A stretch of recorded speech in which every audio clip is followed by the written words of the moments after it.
Welcome back to the next episode of the Philosophical Spotlight. Today we're going to be talking about morality and whether or not it could be objective or subjective and what either of those two things mean. Now, I will say that the educational bipartisan part of this video, where I kind of explain both sides and say what I mean, is going to be a lot more lackluster than last time. I think that an example is the best way to actually illustrate these ideas and communicate the conversation that's happening here. Another important thing to note is that metaphysics and epistemology is not my strong point at all. I've actually received really accurate criticism that I'm too colorful with my language and it sacrifices a lot of accuracy when talking about things. I actually stand by this, and I think this is much better philosophically than standing by strict uses of vocab words, but I understand it when people say it, especially in fields that are as hyper-specific with vernacular as this is. This intro is already too long, so let's jump right in. Briefly, morality is a description of social laws. It's a set of stipulations, regulations, and rules that people should live by. Now, that should is incredibly important, as this is a prescriptive measure, but also intertwined in it is some sort of descriptive statement about how people are as well. A moral system that prescribes that you should maximize pleasures and minimize pain is not only prescribing that you ought to do something, but it's also saying somehow that humans are bound by this. So this is how you get that prescriptive and descriptive element in a specific type of ideology. However, oftentimes this isn't enough to describe what morality is. We like to think that morality is more than just what we ought to do, but it's almost this invisible hand that governs the way that people are, that governs the way that we should act. So when you're asking if morality exists or if it's objective, it's often more than just should we do something or can we describe what we should do, but oftentimes it's described as this force, this like actual tangible thing that we can discuss or talk about. And if it is that, can we access it? How can we access it? Can our logic and our rules apply to morality? Or is this something that we just made up? Or is this something that just exists in our heads? Is it a heuristic that helps us discover things and talk about things? Or is this something that actually exists, something that we can debate about, disagree about, or have a conversation about? So to address both sides, the objective framework is that morality is something beyond us, something that is beyond what we can perceive directly, something that exists outside of us, outside of our perspective. The alternative is that morality is something that only exists within our own framework, within our own perceived lives, and is just a way of us organizing things that we don't understand. This kind of creates the dichotomy of subjective versus objective morality.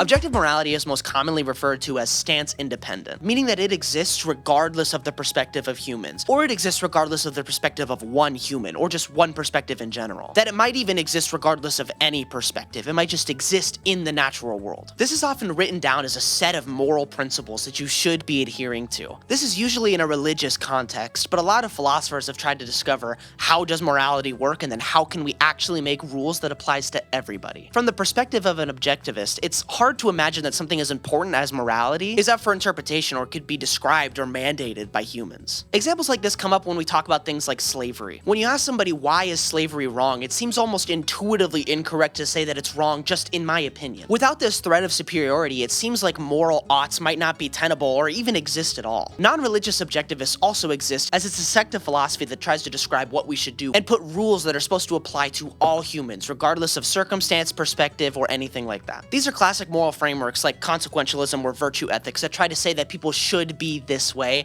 and that's just how it is. It's just a virtue of the world. For example, if a system is trying to tell you that all people ought to maximize pleasures and minimize pains for all other people, that is trying to make a claim about how people should because of the word all. When it's saying that all people should do this, it's making a claim that regardless of situation or what you think, this is the truth of how it should be. The argument for objective morality often points to the necessity of one. The world is too complex, there's too much stuff going on to give us the responsibility of figuring out how to do it. Therefore, it must be true that something higher than us is giving us these rules, whether that be God, nature, logic, or other people in general. Without objectivity, there would be nothing to guide us, to hold us down, to stop the world from descending into chaos. You could also argue from an objective standpoint that there are rules that always produce success. You could argue that evolutionarily, the world could not exist if there weren't rules that guide us, or if there weren't things that we were attempting to understand to influence the way that we act. A lot of people might also argue that without some sort of objective standard to guide our morals, you can't argue for or against different perspectives. You could always just combat somebody's perspective with, well, in my opinion, it's not wrong because of X. The utility of saying that something is objective, especially in regards to morals, is so alluring for people. Because if we could find the factually best way to live, that could solve so many of the world's problems. But since we as humans can't figure it out on our own, that must mean that something higher than us, something more complex, something smarter than than us must have done it already,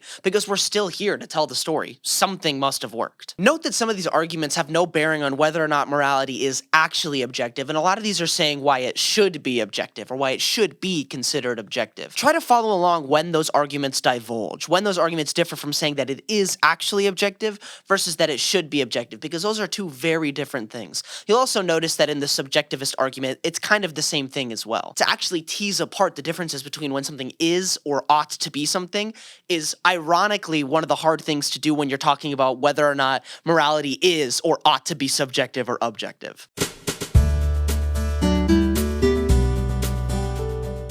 Subjective morality is often described as stance-dependent, as in, it only exists through the perception of a being. In this, they're saying there's no higher force mandating morality. Morality is just a collection of heuristics that have worked in the past that we attribute to success, being efficient at some sort of goal. This is sometimes called relativism, which is a more specific sect of subjectivity, but is basically saying that all moral claims are relative to the person saying it. They're trying to say that you can't get true or false claims from somebody's perspective or from a prescription of morality. So if somebody were to say beating up homeless people is wrong, you can't say that that is objectively true or false, because there could be a situation in which beating up a homeless person is better for them, or it's right, or it's not wrong. Because it theoretically only takes one example of a moral system not accurately describing the world for somebody to be able to say that that moral system is no longer objective. It can't be universalized to everybody, because you are no longer saying that this moral law is always true. Subjectivists often come from an idea that is uncomfortable with some sort of governing body mandating how we should act. They feel as if having some sort of ruling party leaves no room for nuance, interpretation, specific situations, or evolutions in society. It also stifles debate and conversation, as something is just true. There's no room to debate about it. People often point to multiple claims of objectivity, saying that all of these can't be true at the same time, yet all of them think that they are. How could this be true if morality was purely objective? Because this points to a higher organizational standard. How could morality be objective if so many people are disagreeing about what it is?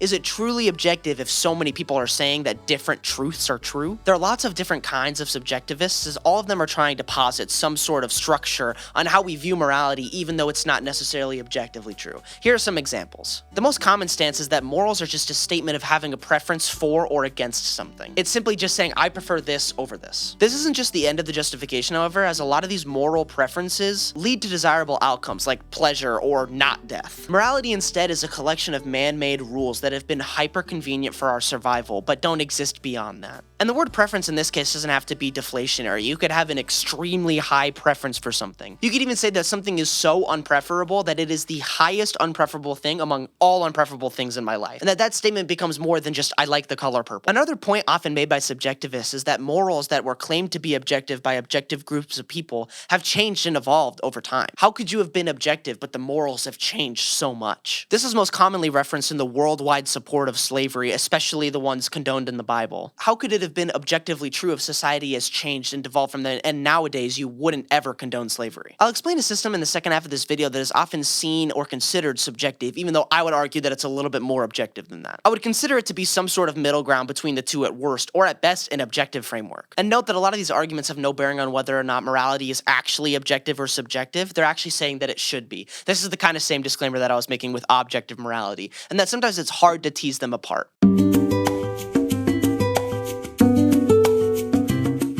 The reason why this disclaimer needs to be made, because there are a lot of different avenues that you could go down when you're trying to figure out why is morality objective or subjective. Here are some examples of what I'm talking about. A lot of moral systems seem to be limited by outcome, in that if your moral system had an outcome that allowed people to just kill people whenever they wanted, the outcome of people following that system would be antithetical to a moral system in general. People can't follow a moral system if all of the people are dead because they were allowed to kill each other. So if your subjectivist or objectivist moral system led to that conclusion, I think both sides would look at that and be like, oh, well, that can't be true, because the outcome just doesn't work. Another limitation for moral systems is oftentimes a belief, or how powerful is the belief that what you're saying is actually true. Because whether or not a moral framework is believed to be true might not have any bearing on its actual truth value. In a more accessible way, even if 100% of people believed that a certain moral thing was true, that doesn't necessarily have to influence whether or not that moral system is objective or subjective. You could make the argument that morality doesn't exist, but people are accepting it as true. You could argue that if a moral system were to be effectively objective, that it would have survived the thousands of years years of human evolution. And that if people didn't believe it, it must not be true because it must not be producing the desirable outcomes that you want it to. Like, how could an objective moral system not be effective at maintaining itself? I think this style of argument needs a little bit more sauce for it to be effective, but I think that it's an interesting conversation guiding why we think the things that we do. A lot of philosophers, especially subjectivists, also rely on intuition and say that that plays a role in our moral systems. So if a moral system were to suggest that you do something that is antithetical to your current moral system, that intuition, that dissonance might cause you to question that framework. Like if God came down and said that you must kill all children, I think everybody would look at that and be like, ooh, even though this is coming from an objective source, this is going against all intuitions that I have about morality. However, this intuition pumping can be weaponized by both sides. So as an objectivist, you can point at things like slavery or the Holocaust and say that this is so intuitively wrong that you must be an objectivist. Because if you can look at this and say that there's any room for opinion or there's any room for interpretation, you are a terrible person. They kind of use the tabooness and the uncomfortableness of this topic to say that you can't even engage with it, because if you start defending slavery or Holocaust, even in the most minute ways, saying that maybe it's not objectively bad, but wait, that's because I don't believe in objectivity, you've already lost. You've already been framed as this evil, horrible person. What I would encourage people to do is to experiment with themselves and ask themselves these questions. Why was the Holocaust wrong? Why is slavery wrong? Imagine that an alien came down and had never heard of these things and did not have the intuition that the Holocaust is wrong. How would you explain it to them? How would you convince that alien that this horrible thing is horrible and is wrong? Is there any evidence that you would need to prove that these things are worse or better than they actually are? If it was ordained by God in a way that you would believe that the Holocaust was actually good, how would you reconcile with that? What ways would you prove that, no, I must be misinterpreting what God is saying, it cannot be wrong or right? Or would you just swallow that and be like, well, the Holocaust must be good? If you were to put yourselves in the shoes of the people who were living there at that time, how did they reconcile it? How did they know that what they were doing was wrong or good? How did they justify the actions that now have been deemed to be so terrible? Questions like this probably won't answer this question, but it'll point you in the general direction of determining why things are moral or immoral in the first place. Also note that sometimes people talk about very different things when they're employing the word objectivity. Sometimes they mean this in like a literal metaphysical sense. Like, is it something that we can touch, hold, lay it on the table? Is it something that we can engage with physically in our mind? Is it something that actually exists within our brains or our consciousness? Sometimes they just mean objective and unchanging or permanent, like this rule has existed for all of time, and that this rule will always be true and always be useful. Sometimes they mean this global stance independence, like this truth is true even if humans weren't even on this planet. Now, for it to be usably true, it has to exist within someone's perception, but this exists through all perceptions in the world. And then sometimes people mean specifically stance independent, like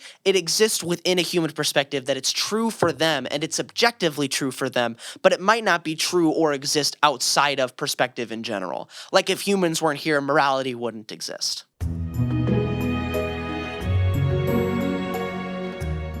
Alright, now for the big reveal. Here is my framework and how I tackle these issues, because truthfully, I feel like there's a system that could exist with both. It's more objective than just purely subjective, but it doesn't have to be ordained by God. To me, all moral frameworks or statements are just statements about efficiency towards a certain goal. So if anybody states murder is wrong, what they're actually saying is murder doesn't bring me closer to a specific goal, or it actually puts me away from that goal. So when you're talking about objectivity, you're actually saying that this goes against everybody's goals, or that you can't have a goal that coincides with these actions. Or regardless of what you think or I think, this action will not lead me closer to the goal, even if I believe that it does. At a glance, what I'm saying would seem obviously subjectivist, but that's because I haven't added the second point of my framework, which is that all people are limited by the same wants and desires. All people have the same goals. I think that the wiring that comes from our brains and our bodies, with the way that our brains and conscious experiences interact with dopamine and pain receptors, all people are limited by their subjective experience of emotional pains and pleasures, even if this idea is harder to quantify with other people. Because of this, everybody's goal, whether they perceive it to be the case or not, is to pursue pleasure and to avoid pain. Somebody could describe their goals as being something different, but when you boil it down to their true intentions, to the true outcomes of what they would do,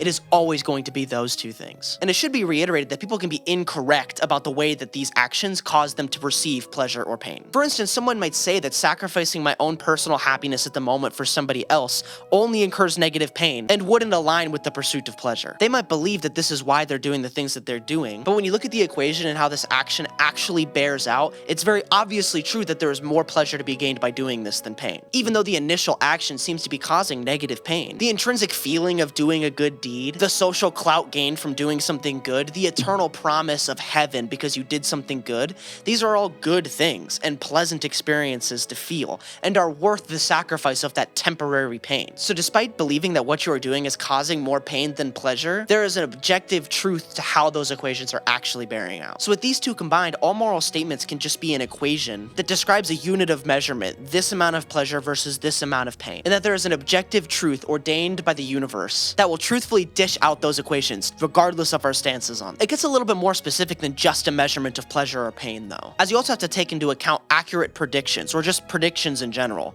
because a lot of these calculations are impossible or very difficult to make, especially in real time. So it might be true that the true bearings of these calculations will never be attainable by humans, but that doesn't mean that they don't exist. For instance, working out is incurring a small amount of pain in hopes that you are going to get a larger return of pleasures in the future.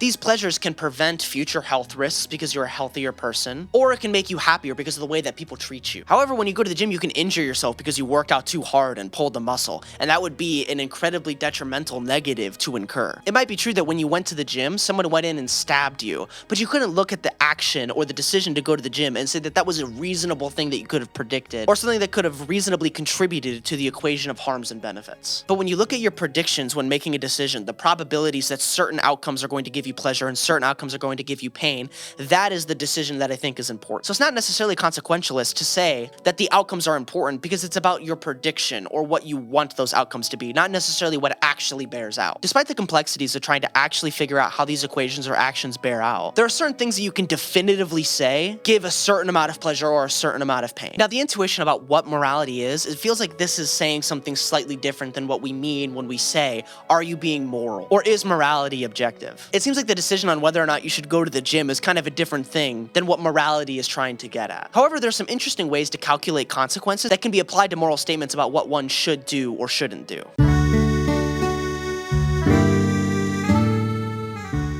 To understand the complexities of making these moral statements, let's use the example of killing somebody just because they inconvenience me. And let's go through the different types of consequences that we might expect when we say that it is morally acceptable to do that. So the first and most intuitive thing that we can tackle is these global consequences of saying that it is totally acceptable and moral to kill somebody just because they inconvenience us. Global consequences are the consequences that happen when you ask yourself, what would happen if everybody did this thing that I'm about to talk about? What would happen to the world? What would be the consequences of everybody thinking that it's okay to kill somebody just because they're inconveniencing me? If you were to posit that it's morally acceptable to do this, you would always be at risk of dying because you inconvenienced somebody else. So having this moral belief, despite it being convenient for you to maybe kill somebody who's inconveniencing you, by extrapolating this globally, it then becomes a risk on your life, which is something that you don't want. So even though it might seem beneficial to do this, it isn't. And you don't have to be extreme. It doesn't have to involve killing people. We could use the example of maybe stealing something from somebody or lying. If it were morally acceptable to lie and you extrapolated this to everybody, we would lose so much efficiency on all of our goals because we can never trust what other people were saying or doing. If it were normalized to lie, you can never trust what the world was telling you, and therefore all of your goals would be stifled by your ability to communicate with others. So despite there being initial positives to the action that you were doing, it might be perceived that way.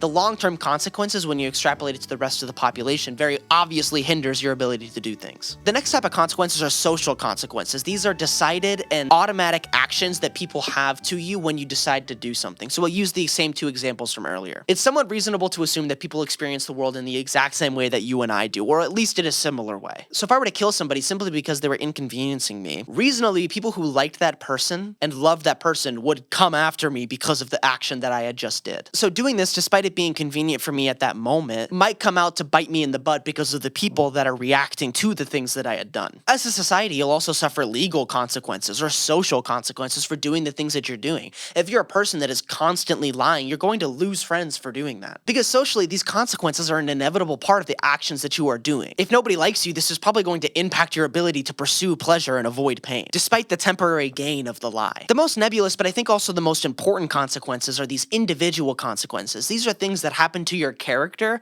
when you do things. These are things that have nothing to do with other people. This is just an internal internal karma or consequence of the action that you were choosing to do. So if I were to kill somebody just because they were inconveniencing me, that's almost somewhat like taking the easy way out. I'm making sure that the future version of me is less equipped to handle challenges without resorting to this specific type of action. If I had chosen to pursue things in the honest or harder way, I would be more equipped to handle challenges in the future when I can't just enact my will. If I develop a habit of constantly killing people that are inconveniencing me, when a 400-pound jacked guy starts to inconvenience me, I can no longer deploy the solution that I had been using to solve all of my problems, and I'm now no longer equipped to handle this issue. Whereas maybe if I would have found other means to solve this issue that would have been honest, that would have been more challenging, I would have developed the skills that would allow me to handle things when it's no longer in my control. This is the opportunity cost of choosing to do things a certain way or an easier way. What you'll find is that a lot of these actions that are immoral are going to correlate very heavily with these internal consequences, these individual consequences of things. Think about the billionaires who have exploited millions of people across their lives to get the riches that they have now. When you think about them, are they genuinely happy? Are they genuinely fulfilled? I think most people look at those people and are like, no, of course not. Despite the riches that they have, individually, as a character, as a person, they're not fulfilled. These individual consequences might also include that intuitive feeling of just feeling like what you did is wrong. If you were raised to believe that lying is wrong, there might be just this internal human feeling that when you lie, you're like, ugh, I didn't like that very much. That's something to also consider as well.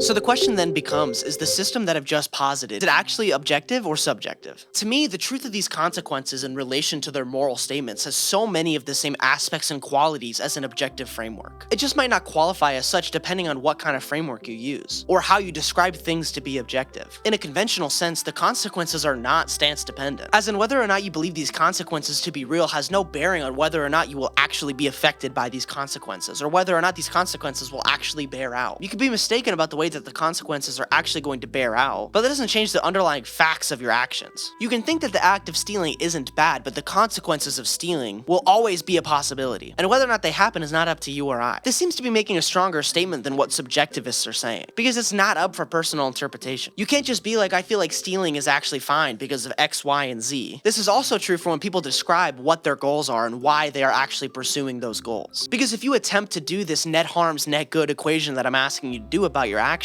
you will find that conveniently all of the things that are deemed good happen to have a net positive outcome, which I feel like is really good evidence for the truth of the system that I'm trying to convey here. However, my theory seems to miss the mark because it relies on the human condition, which can change over time. For instance, imagine if we'd invented a drug that removed pain receptors from our body. It would likely change the way that we structure the consequences of our actions, because hitting somebody might no longer be wrong because there's no negative consequence to being hit because the pain receptors are gone. Or if you could prove that all people go to heaven just for existing, it might change the way we view the notion of killing somebody or dying. So in this sense, morality isn't objective because it can change with changes in our society and is reliant on the way that our current human condition is. However, whether or not the environment that this system is based off of changes isn't really all that important to me, because throughout time there will always be an objective truth at that moment, regardless of your stance. So before and after murder was made okay because of the guaranteedness of heaven, at each moment in time there was an objective truth. It just might be that that truth isn't absolute, it's just objective. But I don't think being absolute is necessary for things to be true. In fact, I actually think it's a feature, not a bug. I think it's actually better that morality is able to change, adapt, evolve, as our society changes, adapts, and evolves. It also might be true that objectivists are looking for more than just, it is efficient at reaching my goal. I was actually debating with somebody once, and they kept saying that what I was positing still wasn't objective, even though they agreed with everything that I had said up to that point. It seemed like what they were getting at is that there's something more to objectivity than just stance independence. That for it to be objectively true, it needed to be objectively true outside of all dependence. It can't be dependent on anything. It can't even be dependent on consciousness existing as a construct. You could also say that because experiencing pain and pleasure is inherently phenomenological, as in it only exists within our perspective, that it is inherently stance dependent, because it requires a mind to be understood or enacted. I feel like this is an unfair and lofty expectation for something to be objective, that it needs to exist materially outside of perspective. Because it seems like the idea of morality should only exist in things that are conscious, able to actually invoke that that morality. When a lion eats a gazelle, I don't know if we could say that that is wrong, because neither the lion nor the gazelle is able to deploy a conscious decision about what is happening in front of them. They're not necessarily choosing to eat somebody in the way that we're choosing that. And so in this way, it feels like morality is anchored in perception. It must exist within perception. All of this to say, I don't know if other kinds of objectivity could exist in a way that's meaningful to us. If it does exist in a way outside of our perspective, I don't see a need for limiting ourselves to that. I also feel like when people are talking about objectivity, they're not trying to employ it in a way that it exists outside of our perspective, or it exists outside of perception in general. When they're using the word objective, it feels like they're normally talking about it phenomenologically and that it exists within a perspective. So we'll go through some common objections to this idea, which will somewhat force me to elaborate on some of these more minute details that are important for this kind of objective system. People will point out that this moral system doesn't leave inherent room for valuing other people's experiences of pain and pleasure, as in it might be possible that the equations bear out in causing the harm of another person. My prediction is that the equations will never naturally bear out this way, and that the highest pursuit of pleasure will never come at the cost of expensing somebody else to pain. One might reference famous anti-utilitarian arguments and say that the autonomy of a person is more important than the net positives and negatives of a specific action. The most common example is that it might be true that if you killed somebody and harvested their organs to save 5 more lives with those organs, that would result in a net positive, because 5 lives were saved at the cost of only 1. Somebody often brings up the experience machine. Like, what if we could hook somebody up to some sort of machine that invades their consciousness and only projects pure happiness, and that this happiness never has to engage with the moral landscape at all, despite it not actually engaging with reality either. Also with the caveat that there are no obvious side effects to this kind of procedure. Finally, a lot of people like to bring up the idea of people who are psychotic, people whose measurements of pain and pleasure are just so fundamentally different than ours, as in it might be true that killing somebody indeed gives them so much pleasure, or that their social introversion precludes them from receiving any of the benefits of social interaction with other people.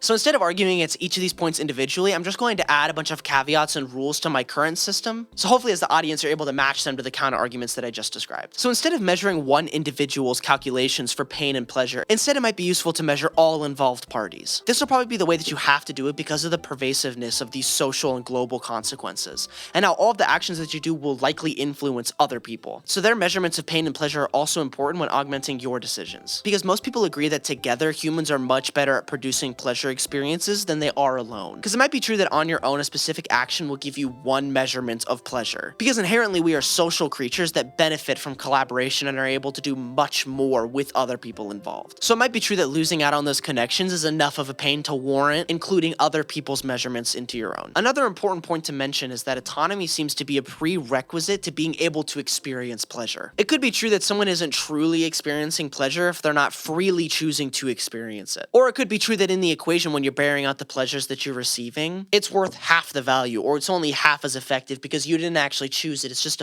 a byproduct of experiencing things. This caveat could also be true for authenticity, that the pleasures are diminished if what you're experiencing isn't actually real, if you are hooked up to that experience machine. It also could be true that the lack of autonomy makes the harm significantly worse than they normally would be. So in the example of me killing somebody to harvest their organs and give it out to 5 people, the lack of choice might be the greatest negative harm and might outweigh all benefits that are possible. A third caveat to make is that negatives are often weighed more than positives when doing these equations. I think psychologically this is just accepted as true. We have tons of research where we're asking people specific situations to tease out this distinction. To prove that this is true for yourself, you can ask yourself the following hypothetical. If you were given the option to walk into a room, and in that room you were to experience 10 minutes of the most euphoric pleasures you could possibly imagine.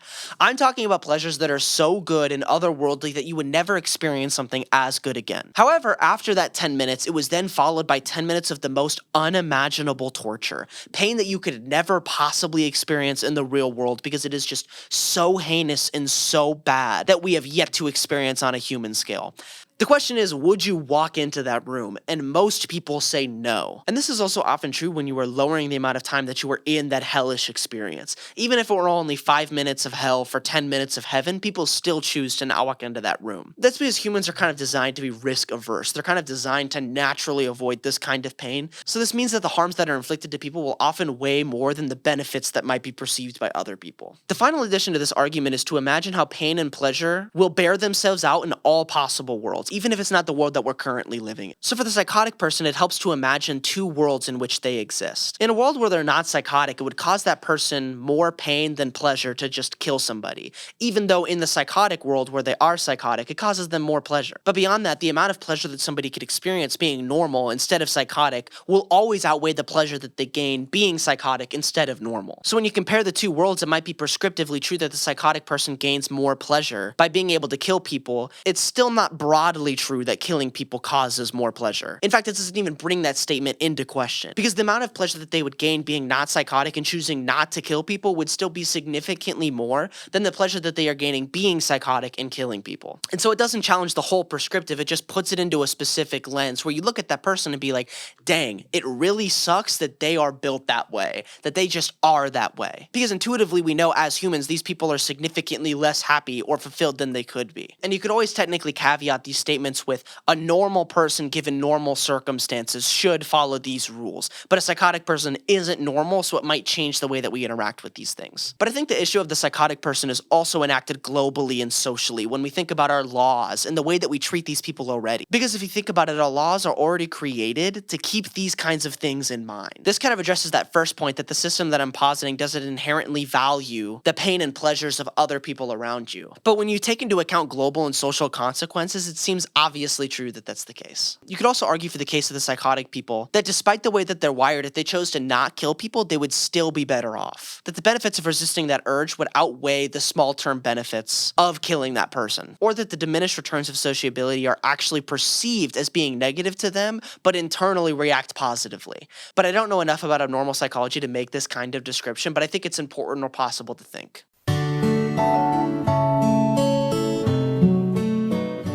Overall, there's just a lot going on here. I'm almost certain that this sect of moral philosophy that I'm describing right now absolutely exists and is described way better than the way that I'm describing it. It's likely that you heard this thing and you're like, oh, this is just consequentialism, or this is exactly what Sam Harris was saying. And you would be certainly right. In fact, the reason why I'm making this video is to kind of use this argument to battle against people who are in my comments who are always saying things like you can't have an objective frame of morality without God. But more importantly, I hope that this video brought up some questions within you and you're able to engage with this conversation just a little bit better. Alright, I'm going to end the video now.